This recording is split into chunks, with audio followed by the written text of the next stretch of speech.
G'day, I'm Adam Hills and welcome to the last leg Correspondents. Each week we send out some budding comedians into the world to try to shed some light on the issues of our time. This week, though, it's less of an issue and more of a man with issues, as Cariad, Lloyd and Richard Gadd attempt to track down the President of the United States of America, Donald Trump. Now, we knew he was going to be in Paris. We thought maybe he was going to be in Scotland as well. Did you see the handshake in Paris after he... OK, so he met with the French President Macron. Yeah. And then... Because Trump's got this weird handshake, hasn't he, where he grabs and pulls you towards you. Yeah. OK, stand up. Are you sure that's a handshake? Stand up. I'm going to demonstrate what happened. No, just Josh. Oh, no. I didn't mean it like that. I just... Finally, these are proving an advantage. Actually, I felt like I was Donald Trump then. Let these be an advantage to you. You can be Bridget Macron. Thank you. You've kept yourself in good physical shape. Thank you. Am I Macron? So or you're Trump? Macron. This is how the handshake went. It looked... And it should be just a normal, hey, it's been a lovely... And it was like this. It was... And then you've got to pull back as well, because there's a bit of thing going on. And it was like this for a bit. Yeah. And then it went to that. Oh, yeah? And then it was this, but then no one left, and they still... And then Macron almost got pulled over. And then Bridget Macron got involved. Yes! And then it was like this, and then they virtually danced.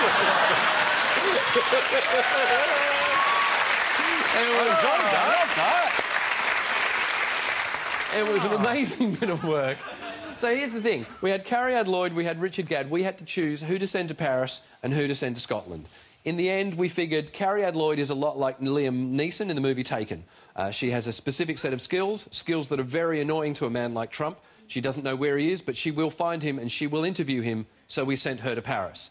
Richard Gadd, on the other hand, didn't have a valid passport, so we sent him to Scotland. Here's what happened.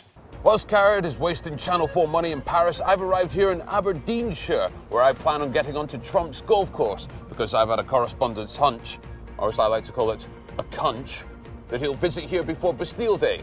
Well, let me explain.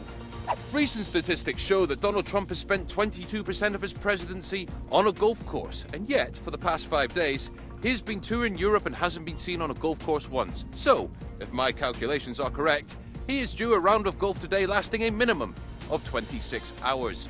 My aims are threefold. Number 1, gain access to Trump's golf course. Number 2, meet Donald Trump. Number 3, interview his dick off. And when all is said and done, I'll have beaten Cariad to the most exclusive interview since David Frost met Richard Blackwood. Let's do this. Hello, I'm here for a meeting with Donald Trump. We've got a scheduled interview with him. I've got a normal access pass to the golf club. That's there. I will just direct you through here, gentlemen. If you'd like to come with me, you can... Yep, OK, brilliant. Right, let's go through. What's the Tesco clock on? He's here, right? He's definitely here. Donald's not here. What do you reckon, is he? Is he this way? No. Probably in there. He's probably in there. What? You'll have to just escort you out the front door if you don't mind. You can't get through that door there. Sure. We do have this interview. There you go, guys. Thank you. It is clear that even though Trump is definitely in there, security is airtight due to demonstrations by recent protesters. Protesters that are getting in the way of my correspondence duty and, by extension, ruining the biggest break of my career. Because these meddling protesters refuse to back off, I have only one option left if I want to get my exclusive interview with the president, and that is to distinguish myself from them as much as possible by looking as pro-Trump as possible. Let me take you through it. I have this I Love Trump t-shirt to appeal to his ego. I have Grab Her by the Pussy on the back to appeal to the heterosexual in him. These Star-Spangled Banner clothes to appeal to his patriotic side. I have this military cap to appeal to the militarian in him. And I have this business card belonging to Callum Best.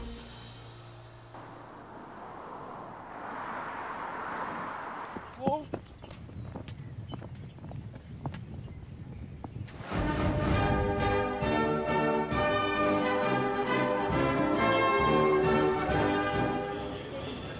I don't have my own microphone. Do you want a microphone? Good.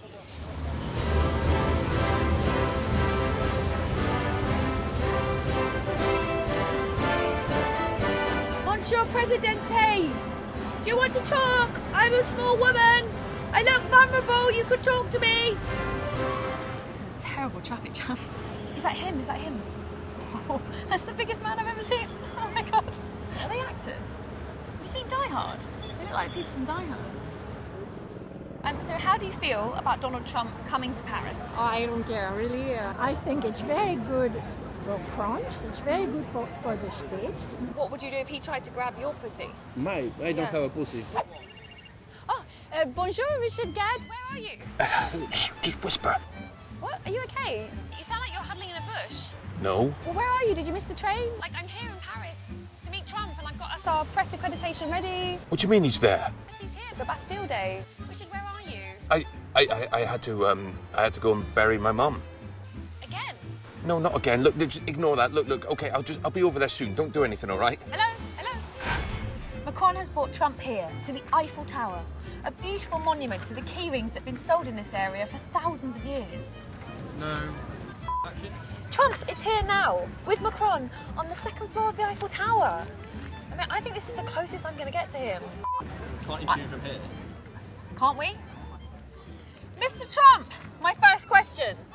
Climate change does exist. Discuss? So he's going to have to think about that. So we can get an ice cream and come back.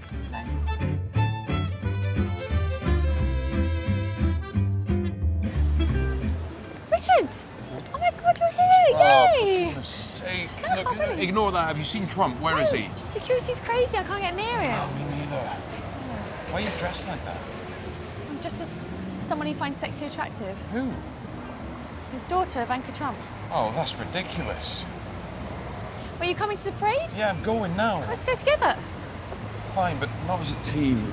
Sort of as a team. Sort of as a team. Come over here and give me an interview. That's what, surely. That's absurd. He's not going to be interested in that. What Trump wants in his interviews, he wants powerful men like myself. Like you? Like myself, You're that's not what a he wants. powerful man. Man away, man away. He wants to see his equivalent staring back at him. Just waiting for the parade to start. It's not here yet, so. You know, I've been really worried about my prostate recently. You know, like, I realised it's been about 4 years since I was last checked. So I actually had to shove a finger up there, you know, have a little... I think it's all right. I think we're all right.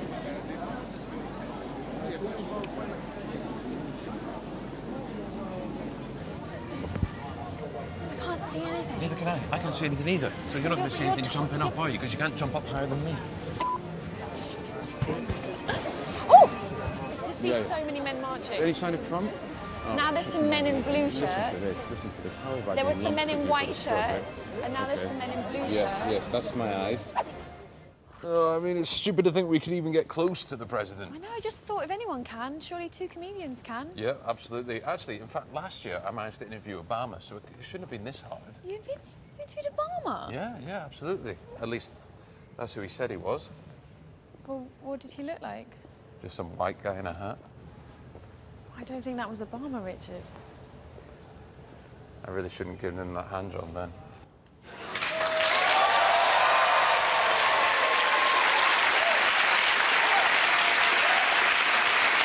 I mean, I've got to say, yeah, I'm not totally surprised that they failed right. to interview him. I'm not, because I would have thought if they had managed to interview him, A, it would have probably made the newspapers. Yep. And B, we would have used it in the main show. I mean, and Taken would have been completely different if it had finished with someone saying, well, you gave it a shot.